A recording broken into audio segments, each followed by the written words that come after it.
Tyson Fury says they tampered with the water in the building. He was afraid to drink after he won the world title against Vladimir Klitschko. We're going to start with that, a little sports wrap with your Pratt Pack and my hero, the sports director at 93.7 The Fan and News Radio 1020 KDK. What was that I just heard? How about that, right? So Tyson Fury says he was dehydrated after the fight because after the fight he wouldn't drink any water because he believes Klitschko is a cheat and that they would doctor all the water in the building.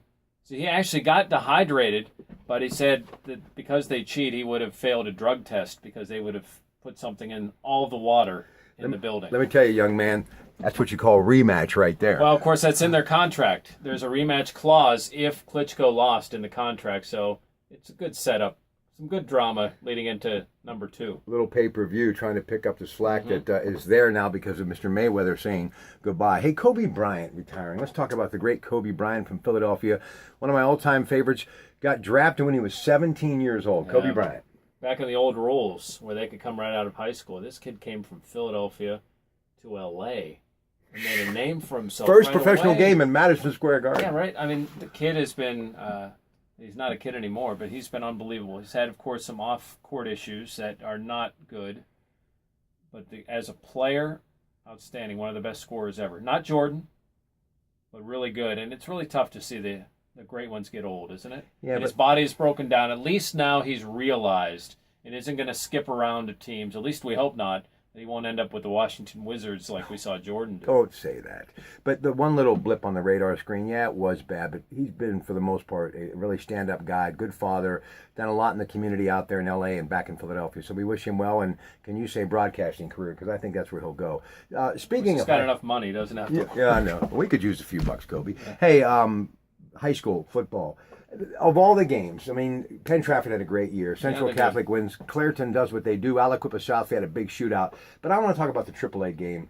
Mark Lyon, Central Valley, and Thomas Jefferson. Bill Chirpak's always been one of my favorites. They lose the first 2 this year. Everybody thought, uh-oh, what's up with his team?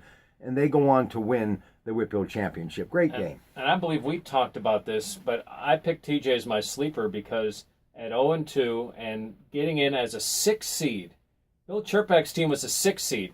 You know, that put a little something right about here on the shoulder. Also took all the pressure off. How many years did Chirpak, was he the number 1 team in AAA, and then something happened in the Whitfield title game and they didn't win it? That happened a few times. This time, no pressure. Everything was on Central Valley because they look like far and away the best team in AAA. But congratulations to Chirpak. I mean, he's a heck of a football coach, and it was nice to see him be able to go in as an underdog and start knocking off some of these teams. We like to call him affectionately the Hawk because he's a sports hawk. He gets the story, but a guy who's a ball hawk and a former Clareton player, all ACC first team Tyler Boyd. Is he gone? I believe so, yeah. He wouldn't say. He was asked a couple of different ways, hoping he would kind of say what he's doing, but I think out of respect to that game, he wasn't going to say it afterwards. I don't know if he'll say it before the bowl game or not, but yeah, I mean, you look at your buddy, James Conner, take a knee injury. That's got to open your eyes to, like, man, if I were to get hurt next year, that could screw up my whole draft status. I could fall in the draft. I could lose millions of dollars. It's crazy for him to come back to college the way this system is set up. I think James Conner will be gone too.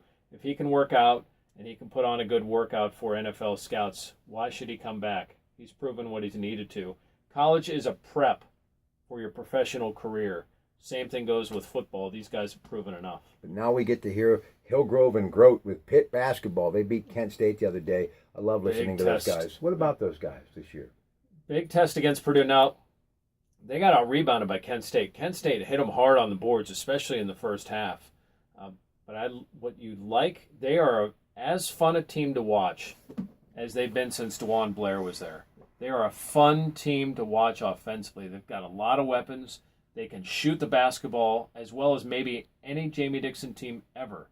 Now, they're going to be challenged because Purdue has a couple of big guys. They're going to be challenged on the boards tomorrow night. But I think they're an NCAA tournament capable team.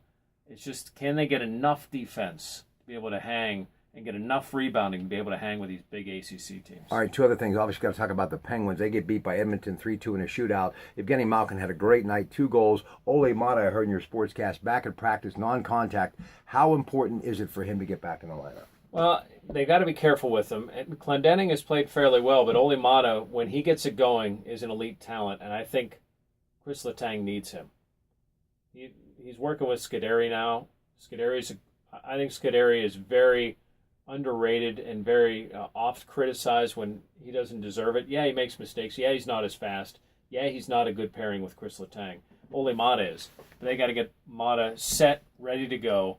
And if he and Letang can get going, you talk about Crosby and Malkin and Kessel and Hornquist scoring. If they can get more from that pairing, get the puck up the ice, they're going to be a better hockey team. By the way, San Jose tomorrow night, the Shark Tank. You can watch it on the NBC Sports Network. Last thing, Steelers, Ben gets his bell rung. Oh, he throws up a lot of yardage, though. But Martavius Bryant, just an amazing performance. And I heard a clip during your sportscast on his Radio 1020 KDK asking about if they have to win out. They're now 6-5. Do you think that's the case? I don't know if win out, but they've got to get this one. It's an AFC team, could be a playoff team. You got to get this game against the Colts. If you drop one to Denver, maybe you can get away with that.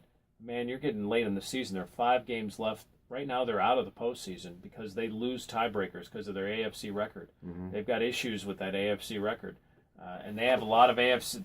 They have AFC teams rest of the way. They get the Colts, Denver, and then of course on the road with Cleveland and Baltimore and Cincinnati. So they've got to win 4 or 5 to get in the postseason. Now, which 4 or 5, I guess, is debatable, but I think Indy's a game you got to get.